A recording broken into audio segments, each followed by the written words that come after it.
Well, I have been talking about this the entire show, and it's something that I wasn't really looking forward to that much. I was afraid, okay? How many times have we talked about Asian carp here on the Outdoor Magazine show? People said, boy, there's got to be a use for these things. There's got to be some way we can use these things. We'll leave it to wild game chef Dixie Dave Miner. Can you bring the chair up at all anymore, Dave? Sure. Can you bring the height of it up at all? Not that I know. Not okay. I don't know how to do it. David's with us here in the Outdoor Magazine studio, and he brought a little treat with him. Dave, what do you got? Well, I've got 3 ways that I've made Asian carp, and I brought Mike some deep-fried crawfish tails, which is his favorite. That is my favorite, but that Asian carp really has my attention. I got to tell you, first of all, it looks outstanding. I mean, it looks just like any other great dish you would make. Well, thank you. I made the the New Orleans style, which your wife Nancy really likes. Then I did some deep fried and a little bit of Cajun, and then I did some with a horseradish and dill sauce, and it all complements it very well, I think. Well, it looks absolutely great. Tell me about the Asian carp. First of all, where'd you get it?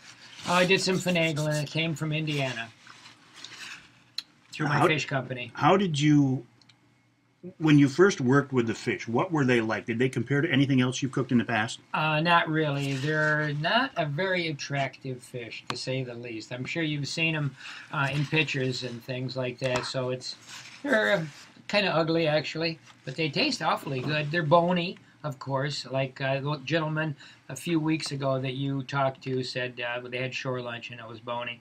If you don't mind picking a few bones, the flavor is great. All right, which one is this right here? That's the one that I made with the dill and horseradish sauce. See how nice and flaky? You could almost call it freshwater cod, the way that it flakes up. It's just pretty, and it's a great fish to work with. I've never had carp at all before. Now, how is this meat compared to, say, the carp that we have here in Michigan now?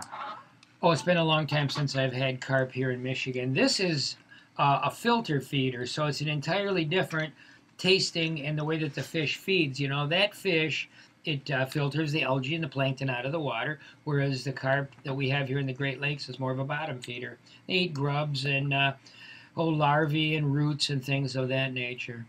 It's very flaky. It's a white meat. It's not strong at all. It does not have any fishy smell. I was really impressed when I got it. There was no fishy smell to it at all. It came in a box of 6 of them, and they weighed about 63 pounds for the 6 of them. So they were pretty decent fish. Boy, that's outstanding. Isn't it? It really is. I'm very surprised. It's not what I expected at all. Nope. I didn't really know what to expect. I was just kind of going on hearsay. Now, try the one New Orleans. That's your wife's very favorite way that we make walleye at the restaurant. Absolutely, yeah. I think if she tried this, she would hardly know the difference. Look how flaky that is. That's outstanding. You know, the people that have had it seem to enjoy it, you know, so... There's got to be a way that they could pin bone these and make the fillets so that it would be really usable. But you really got to take your time. We have a new chef with us at the restaurant, Seymour, and he's from Louisiana. And he had just a perfect way. What he did is he browned them off, and the bones, when you start to brown them, the bones stick out. And he took a surgical hemostat and he pulled them right out. And there's very few bones left after that. He had the slickest way to do this. I got to give Seymour a lot of credit. He knows his fish. And I got to say this. This is every bit as good as walleye New Orleans. I think so, too. Oh, my goodness. Keep talking. I'm eating. Okay. And then when you try the deep fried, what we did is we beer battered it. So we took a little bit of Cajun spice, and it's going to rival the crawdaddy tails, I think, in the flavor. This is the deep fried right here? Yeah, what we did is we put a little bit of Cajun spice on it, and we did a dry, and then a beer batter, and then dry again, and flash fried it for about 2 minutes. And I think it comes out really well. I gave it to different people at the restaurant to try to get some feedback before we put it on the menu.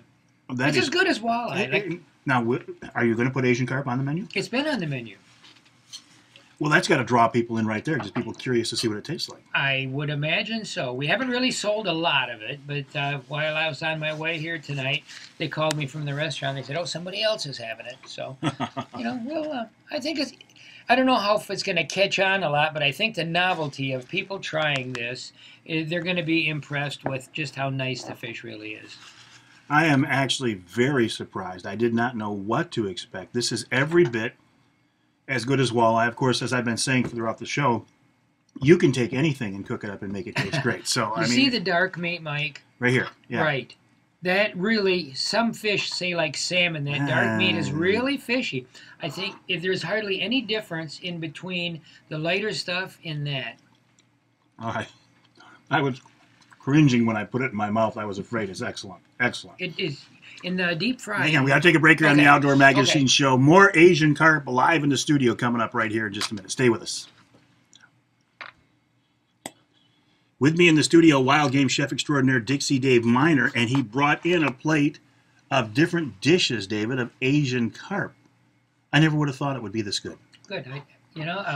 I think a lot of it has to do with the people's connotation of carp. There's, numerous different kind of carps. There's bottom-feeding carp, and then these are the filter feeders, and they have nothing to do with anything on the bottom. They actually probably more right near the surface would be my guess. Yeah, and that's my understanding as well. And they're feeding out, eating the little zooplankton and stuff. So they're not bottom feeders. I mean, we certainly don't want them here, but if they taste like that, at least there would be something good about them coming here. Yeah, and I don't know if it would ever take the table fare place from walleye or perch, but it sure is a darn good tasting fish.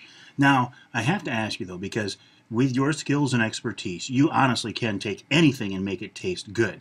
If the average person was to cook this up the way they would cook up, say, walleye, would the taste difference be more noticeable, do you think? You had deep fried. I mean, how more simple could the deep fried be to give you the true flavor of what that fish is all about? I didn't try to mask it with the sauces or anything. If you noticed, I laid the fish on top of the sauce, so the sauce was accompanying and complementing the actual flavor of the fish. And the deep fried would be the same as if you deep fried walleye or perch, and so that's your real flavor. Very flaky. Even the dark meat on that that one piece that I was worried about. You said try this. I left it on purpose, just for you to try. No strong taste there at all. So, No.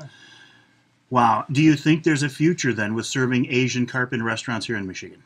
If they could develop a way that they could possibly pin bone the fillets and ship it to the restaurant so that it would be completely boneless, like they would whitefish or walleye, I think there's a great potential for this fish because it's not that expensive to purchase, so the restaurants might be able to try it. And it is on the menu now at Oscar and Joey's. Yes, it is, absolutely. We make it a couple different ways. We're doing it with a horseradish sauce, and we're deep frying it. We did it for an appetizer like that, too. Wow, it's really very good.